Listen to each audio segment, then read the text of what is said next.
when it comes to specials nowadays, one of the very valid and sometimes mean arguments is that not a lot of them feel special, and it feels like a lot of people at times are in a rush to get something out so they can build some traction. Sure. And like you just said, you felt like you weren't ready after that first film, and what about it did you feel like wasn't ready? Your delivery was off, the joke, people didn't laugh that much. Yeah, some of the jokes weren't that good. There wasn't like a full like through line arc in it that I think is better in my new special. I don't know. I wasn't good enough. I was rushing stuff. I remember I tried to do that special and I did so much prepping for it that my voice was like kind of lost by the taping and it doesn't sound good in the recording. And then also like, I didn't think about so many things. I'm just like wearing whatever clothes were clean that day in the special. I think my shoes had like holes in them. Because in my head I'm like, just jokes. It's only manners. I don't know. It's something clicked in me in like a couple years ago where it's like, okay, you gotta like dress nice. Yeah. You gotta like take care of yourself. Can't do too nice though too. There's something to be said about dressing too nice because now you kind of. Oh, when you wear a suit. Yeah, or not even. Sometimes a suit is business like. Nice, but if I'm up there with a Burberry shirt on and jewelry and shit, and I'm talking, and now it's very easy for me to come off as an arrogant asshole. Sure. So there's something to be said about being hella dirty as well as being way too fresh and clean. Yeah, you gotta be in the middle. Yeah. You gotta be. A lot of the women talk about it. There's a women documentary on women comedians where Joan Rivers and them were like, and what's that girl's name with the nail joke? Angela Johnson was like, I'm cute, so I gotta dress down because if I dress too fucking cute, the women are mad because their men want to fuck me. The men aren't paying attention because they want to fuck. So something to be said about attire.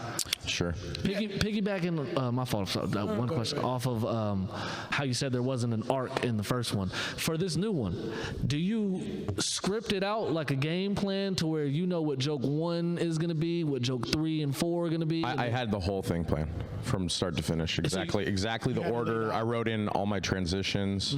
They're like pretty fluid. Like most of the all the jokes go into each other. Yeah. You came out guns blazing. Yeah, and I was hitting it. Yeah. Hitting it hard. So you kind of rehearsed it almost like it was a play, like it's a script. Basically, yeah. Do you do that on your day-to-day sets that you're doing? You do that all the time? Or same? No, I think it actually helps usually to not do that. It kind of helps to come off as if you're just thinking of it. I don't know why. It makes it more casual. But for the special, it's different. Like everybody came to see me do my best jokes. Yeah. So then it was like, all right. It's like when I saw you in SF comedy competition. Like you're like, I'm fucking going. You know what I mean? I'm fucking out. That's how you're supposed to be. That's how you guys all were. That's how that competition.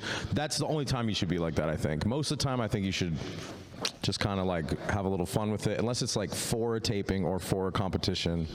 And I don't write out my set list usually. I'll write down a couple jokes I want to try. Were you practicing like 40-minute sets before this? Yeah. Like you were able to do. Yeah, I ran it the full thing probably like 5 or 6 times, and then in pieces throughout the whole summer. I know they always say that your first special is gonna be a throwaway. It's because it's not gonna be good. Like so this is technically your second. You never done anything else other than those 2. Yeah, I mean, and a lot of the material from this one was I tried to do it in the first one, but it just wasn't as good. Yeah. Also, who the fuck was gonna watch it?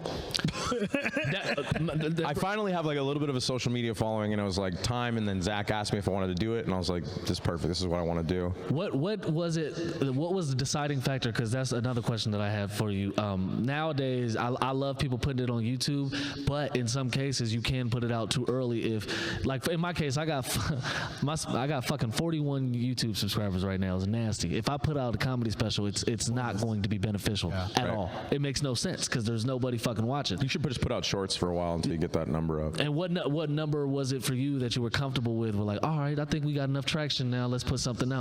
About 20,000 followers on Instagram. Okay. And then also, I just there's things I wanted that I knew if I had the special, it'd be easier to submit to. Like now when I submit to a show, I send them my special.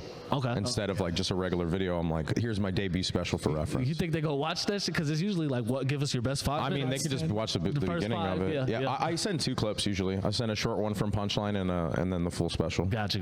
Have you gotten booked? Some people, yeah. Some people that have never messaged me back have started they were like, "Oh, great work, buddy." I'm like, "Yeah, I was funny 5 years ago. First time I messaged you, but all right."